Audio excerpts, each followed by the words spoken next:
Hi, my name is Charlie Lim, and you're watching Imagine TV Network.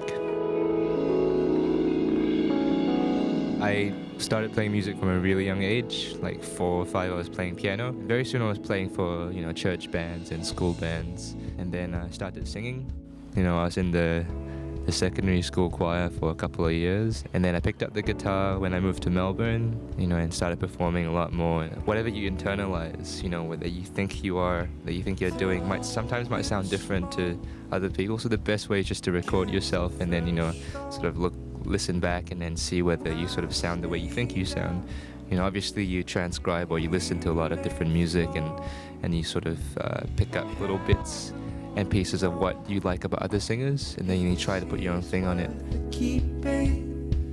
I think I would try to work on phrasing a lot, and try to change things up a bit and, not to sing it too straight. I don't think there are any ups really at this point, because I'm at a point where I'm supposed to be churning out a lot of material, and sometimes I think the perfectionist kind of gets in the way of getting stuff done, of being prolific. I'm trying to just sort of let go and not be so precious with everything. It's kind of like family, right? You can't really choose who your family is. So music's kind of the same thing. Like it's almost like a thing that you were given. I feel like when I'm very lucky to sort of know my purpose, I guess, as a person. So that's just all I need to do. Is just follow through with it and do what I can with music.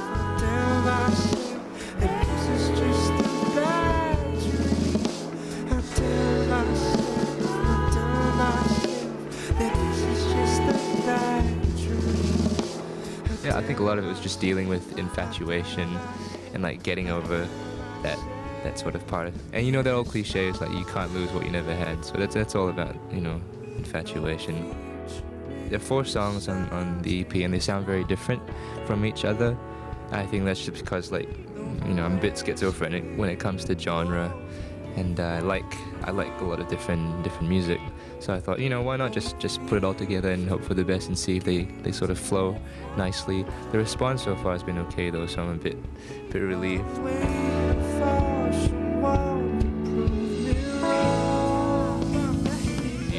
You meet someone and you sort of learn new things all the time. You go to different places. Even listening to music, watching films, that's where I draw stuff from. I think the important word is were. Yeah, when I was writing, I think I was pretty whereas how come there's no love or anything. But I think now I'm a lot more jaded. But we'll see what happens.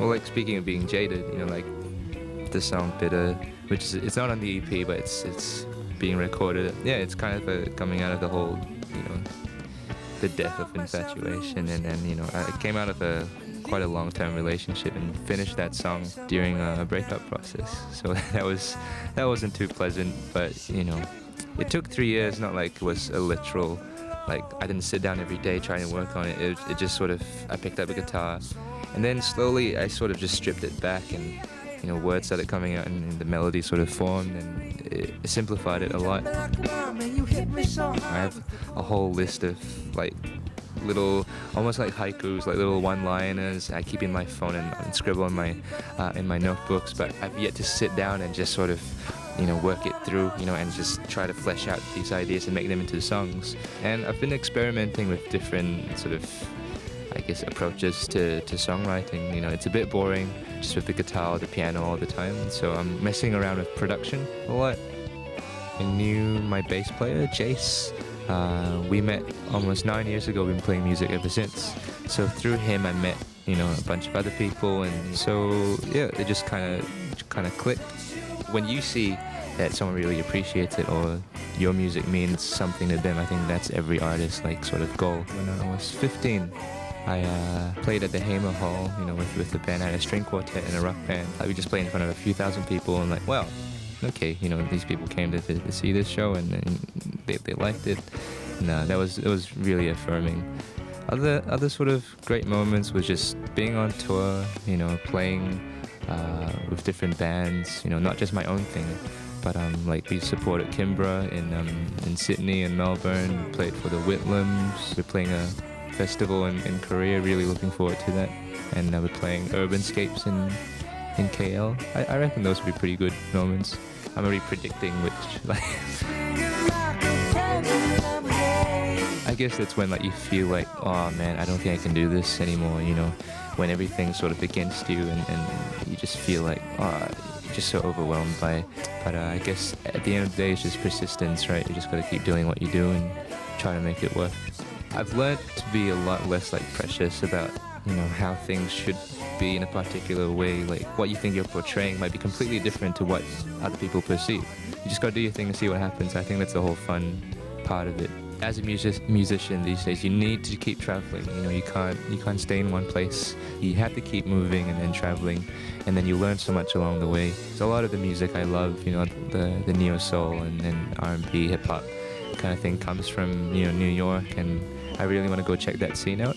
Yeah, I don't think I'm gonna move there, but I'll just love to live there for a while and see what happens.